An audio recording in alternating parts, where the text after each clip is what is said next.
रतलाम जा रहा था। उसका ये सफ़र बड़ा ही अच्छा खासा गुजरने वाला था।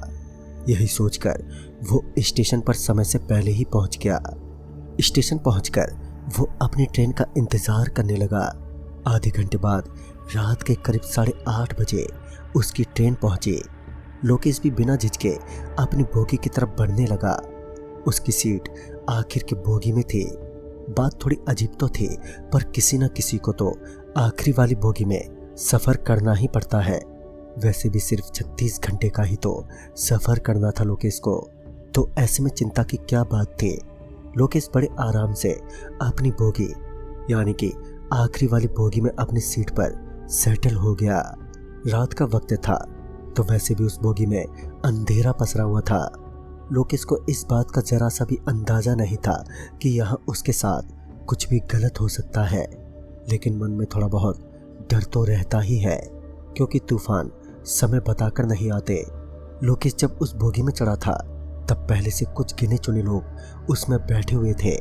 उन्हें देखकर ऐसा ही लग रहा था जैसे कि वो अपने स्टेशन पर उतरने को तैयार हो।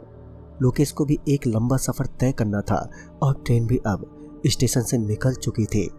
इसी वजह से लोकेश भी अपने साथ लाया खाना खाकर आराम से अपनी विंडो वाली सीट पर चुपचाप लेट गया। कुछ घंटों बाद लोकेश अपनी गहरी नींद में था। वो आराम से सोया हुआ था, लेकिन तभी ऊपर वाली सीट पर जोरों से हलचल होनी शुरू हो गई। वो हलचल की आवाज़ इतनी तेज थी कि लोकेश की नींद एकदम ही टूट गई। लोकेश जब उठा तो उसने कुछ ऐसा भी महसूस नहीं किया जो उसने अपनी नींद में किया था, क्योंकि अब ना तो कोई हलचल दिख रही थी और ना ही कुछ और। लेकिन जब इस बार लोकेश ने अपने चारों ओर का नज़ारा देखा तो वो दंग रह गया, क्योंकि अब वो बोगी पूरी की पूरी खाली पड़ी थी, बिल्कुल सुनसान, जो लोकेश की घबराहट को और बढ़ा रही थी। लोकेश को नींद काफ़ी गहरी लगी हुई थी और उसने भी इसे नज़रअंदाज करते हुए वापस अपने सीट पर लेट गया। उसे अभी हल्की नींद आ ही थी कि तभी उसका नींद में ही दम घुटना शुरू हो गया। वो नींद में ही बुरी तरह से तड़पने लगा। ऐसा लग रहा था जैसे कोई उसका गला घोंटकर उसे मार देना चाहता हो। लोकेश एकदम से तड़पने लगा। ये शायद उसका सपना था, जिसमें वो ये देख रहा था कि चमगादड़ों की एक झुंड से वो गिरा हुआ है और उसे लगातार उसकी ही चिंचिलापन सुनाई पड़ रही है। इसी बीच लोकेश नींद से हड़बड़ाता हुआ एकदम से जाग उठा।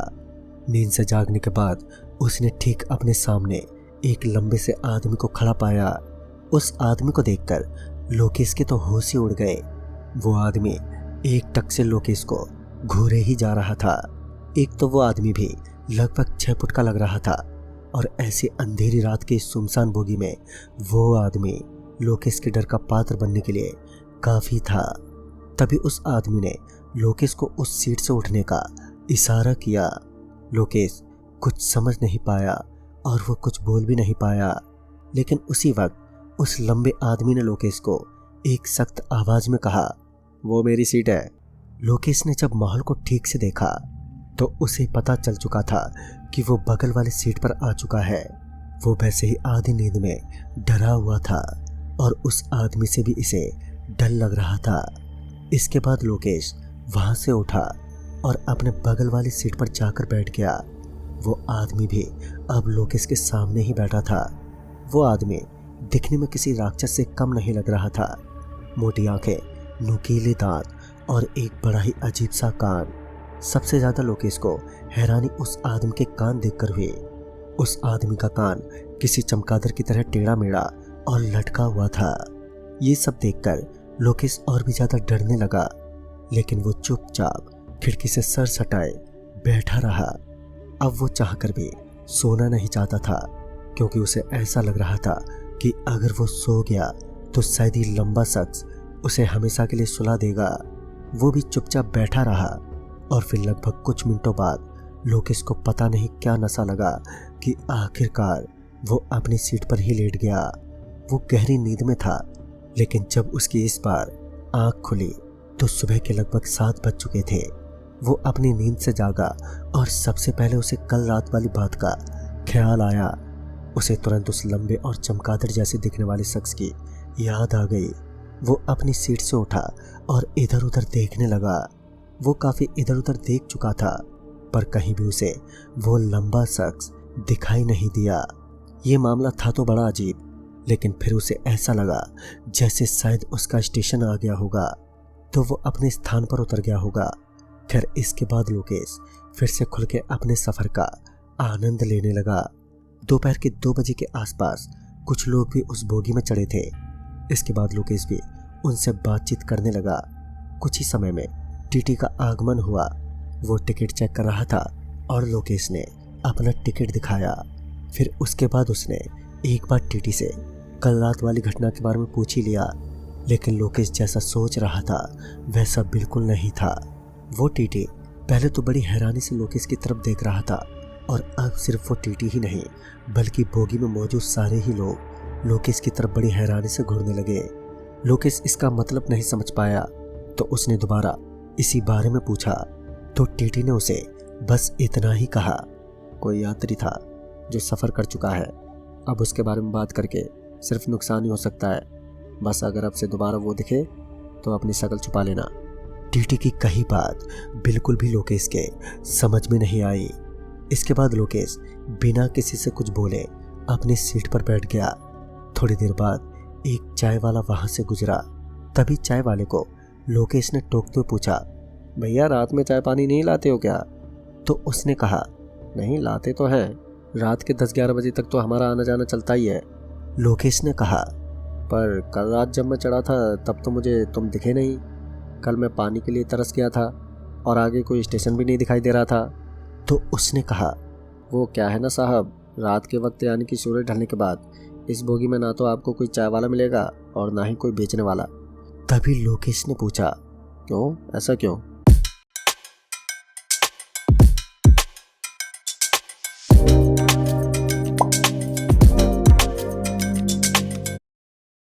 उसने बताया कि साहब ये बोगी लोगों के मुताबिक बहुत खतरनाक है, रात के वक्त इसमें कोई भी नहीं रहता है। इतना कहकर वो चाय वाला वहां से चला गया। सामने की तरफ कुछ लोग चाय पीते पीते अखबार पढ़ रहे थे। उसने सोचा कि इनसे एक बार पूछ ही लिया जाए कि आखिर क्या राज है इस बोगी का। सामने एक बूढ़ा आदमी बैठा था। लोकेश ने उससे पूछा, अरे चाचा ये बोगी इतना अजीब सा क्यों है, बदबू भी इतनी करता है, और तो ये टीटी और चाय वाले की बात इतनी अजीब क्यों थी? तो उन्होंने कहा, क्या तुम पहली बार इस जंक्शन से सफ़र कर रहे हो? तभी लोकेश ने पूछा, अरे चाचा जो कहना है साफ साफ कहिए ना। तो उन्होंने कहा, बेटा इस बोगी में कोई बड़ा ही बेरहमी राक्षस चढ़ता है, और जब वो चढ़ता है तब ये बोगी पूरी तरह से खाली हो जाती है। कहते हैं कि वो राक्षस किसी भी जिंदा जीव की गलती का इंतजार करता है और किसी सुनसान जगह पर उसे ले जाकर उसका खून चूस लेता है। उसका भोजन भी यही है, और इस कहानी का प्रचलन बहुत ज़्यादा है। इसी वजह से देर रात इस आखिरी बोगी में कोई नहीं चढ़ता। इस कहानी को सुनने के बाद लोकेश को अब डर भी लग रहा था, और कहीं ना कहीं ये सब बातें बेतुकी भी थी। उसका संदेह बार बार उसी रात वाले शख्स की तरफ जा रहा था। लोकेश आज रात के 2:30 बजे स्टेशन पर पहुंचने वाला था। यही वजह थी कि उसे तो रुकना ही था। उसे अपने साथ के लोगों ने ये साफ साफ हिदायत दी कि वो उस शैतान को बिल्कुल भी न टोके और ना ही उसके साथ सवाल जवाब करे। वो किसी भी रूप में आ सकता है और वो सिर्फ सूरज ढलने के बाद ही दिखाई पड़ता है। लोकेश उनकी बातों को सुनकर काफी गहरा गया था, पर वो बैठने के सिवाय दूसरा क्या कर सकता था। उसने भगवान का नाम लिया और सफर में बना रहा। वो दिन गुजर गया और अब सूरज ढलने की कगार पर था। लोकेश ने देखा कि चारों ओर का माहौल एकदम से खाली हो रहा था। सभी जल्द से जल्द निकलने के फिराक में थे। कोई भी शख्स उस आखिरी बोगी में शाम ढलने के बाद रुकना नहीं चाहता था। धीरे धीरे वो बोगी एकदम से खाली होने लगी। अब समय ऐसा आन पड़ा कि लोकेश के अलावा उस बोगी में कोई और मौजूद नहीं था। लोकेश ने अपनी घबराहट को काबू में किया और फोन चलाने लगा। धीरे धीरे रात के 8 बज गए। खाना खत्म करने के बाद लोकेश वॉशरूम गया। वो जब वॉशरूम से लौट रहा था तब उसे ऐसा लगा जैसे बाहर से किसी ने वॉशरूम का दरवाजा बंद कर दिया हो। इसी वजह से लोकेश बहुत कोशिश करने लगा और धीरे धीरे उसकी चिंता भी बढ़ती जा रही थी। लोकेश फोन का इस्तेमाल करने की सोच ही रहा था। उसने तुरंत ही इमरजेंसी बुलाने की सोची, लेकिन तभी एकदम से बाथरूम का दरवाजा खुला। ऐसा लगा जैसे किसी ने जोरदार झटका देकर दरवाजा खोला हो।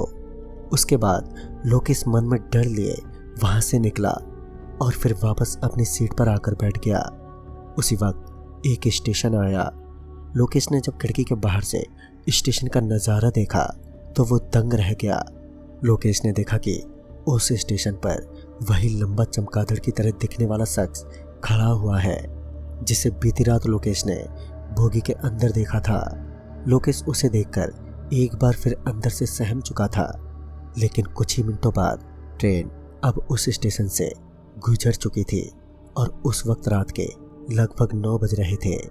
कुछ ही मिनटों बाद उस बोगी में किसी के कदमों की आवाज़ सुनाई पड़ी। ऐसा लग रहा था जैसे पीछे से कोई चलकर आ रहा हो। लोकेश, जो कि अब सोने की सोच रहा था, उसकी इस आवाज़ के कारण जैसे नींद उड़ गई। वो बहुत ही ज़्यादा परेशान हो गया और कुछ देर बाद वो कदमों की आवाज़ लोकेश की सीट के पास आकर थमी। लोकेश ने ना तो उसे टोका और ना ही अपने डर को दिखाया। बस वो इसी तरह खिड़की के बाहर देखता रहा। लोकेश के लिए सबसे हैरान की बात तो ये थी कि जिस शख्स को उसने थोड़ी देर पहले स्टेशन पर खड़ा देखा था, वो इतनी जल्दी कैसे चलती ट्रेन में चढ़ सकता है। सामने की सीट से एक कटकटाने की आवाज़ आई। उस आवाज़ को सुनकर लोकेश और भी ज़्यादा सहम गया। वो शैतान अपनी तिरछी आंखों से बस उसे ही घूर रहा था। सामने से वो शैतान लगातार कुछ ना कुछ लोकेश को बोले जा रहा था, पर लोकेश कोई जवाब नहीं दे रहा था। लेकिन उसी वक्त लोकेश को उस शैतान ने कहा, तुझे मौत पसंद है या जिंदगी? इस पर लोकेश का अपने जवाब पर काबू ना रह सका और उसके मुंह से जिंदगी निकल गई। लेकिन अब उसकी जिंदगी खतरे में पड़ने वाली थी। इसके बाद अचानक से वो शैतान जोरों से हंसने लगा। उसकी हंसी की आवाज़ इतनी भयानक थी कि सुनकर किसी की भी रूह कांप जाए। इसके बाद अचानक से वो वहां से गायब हो गया। अब लोकेश की मुश्किलें लगातार बढ़ रही थी। लोकेश बहुत ही ज़्यादा डर गया, पर उसी वक्त लोकेश ने उसी शख्स को खिड़की पर लटकता पाया। इतनी तेज रफ्तार वाली ट्रेन में वो राक्षस बोगी की विंडो सीट के बाहर से कैसे लटक सकता है? लेकिन 5 सेकंड के बाद ही वो शख्स एक बार फिर गायब हो गया। अब तो लोकेश उससे थर-थर कांप रहा था। उसी वक्त ट्रेन की लाइट अपने आप ही बुझ गई और पूरी बोगी अंधेरे में तब्दील हो गई। इसी कारण अब लोकेश का डर और भी ज़्यादा गहरा हो गया। लोकेश सीट के पीछे छुप गया और वो राक्षस लगातार लोकेश को ढूंढता रहा। उसकी आवाज़ तो ऐसी थी जैसे अगर लोकेश उसे नजर आता तब वो लोकेश के 2 टुकड़े कर देता। लोकेश सीट के पीछे उसी तरह छुपा रहा, लेकिन तभी उस शैतान की नज़र लोकेश के जूतों पर पड़ गई। वो अब धीरे धीरे लोकेश के और भी करीब आने लगा। लोकेश एक झटके से अपनी सीट से बाहर निकला। लोकेश अब दरवाजे की तरफ भागने लगा। खुशकिस्मती से कुछ ही मिनटों में कोई स्टेशन आने वाला था। अब कुछ ही मिनटों में लोकेश को उससे बचना था, लेकिन तभी लोकेश ने अब जो नज़ारा देखा उससे उसकी डर की कोई सीमा नहीं बची थी। लोकेश ने देखा कि जो शख्स अभी ट्रेन में था वो अब पटरियों पर ट्रेन के साथ साथ दौड़ लगा रहा था। लोकेश को एक और झटका ये देखकर लगा कि फिर एक बार वो शैतान अब पटरियों से गायब होकर उसके पीछे खड़ा घुर्रा रहा था। ये मंजर बहुत ही ज़्यादा खौफनाक था। पर तभी ट्रेन रात के 12:15 बजे सनातन स्टेशन पर पहुंची और अब स्टेशन की कुछ हद तक रोशनी उस बोगी में भी पड़ रही थी। ट्रेन थोड़ी धीमी हुई कि लोकेश एकदम से कूद गया। उसे इससे थोड़ी चोटें तो आई, लेकिन वो अपनी जिंदगी खोते हुए बाल बाल बचा। वो पसीने से अब तरबतर था। स्टेशन पर मौजूद लोगों ने लोकेश को संभाला। आज भी लोकेश उस घटना को भूल नहीं पाया है और शायद आगे भी कभी भूल नहीं पाएगा। तो दोस्तों, इस कहानी में बस इतना ही। तब तक के लिए बाय एंड टेक केयर।